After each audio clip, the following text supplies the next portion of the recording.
Bonjour. Dans la vidéo d'aujourd'hui, et comme vous l'avez lu dans son titre, nous n'allons faire aucun cours. Alors, cette vidéo, je l'ai faite pour vous répondre au message que vous m'avez envoyé depuis le jour où on a reçu la mauvaise nouvelle, bien sûr, qui annonçait l'arrêt des cours et la fermeture des écoles.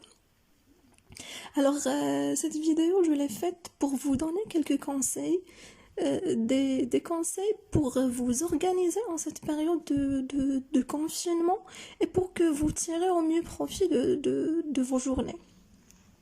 Alors, la première chose que vous devez absolument comprendre, restez, s'il vous plaît, et je dis bien, restez maître de vos journées.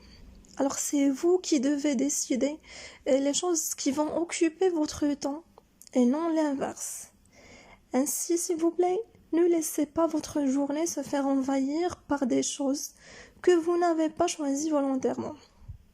Passez par exemple derrière vos petits frères qui regardent une série et vous arrêtez pour la regarder avec eux.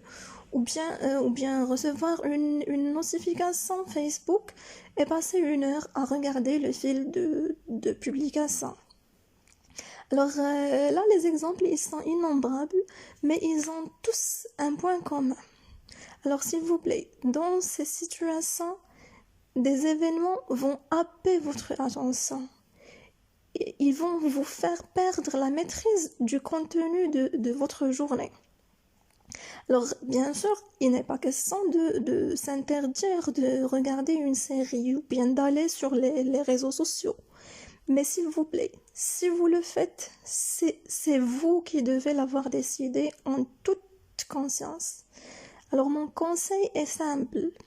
En début de votre journée, fixez-vous un planning souple avec des objectifs simples et clairs.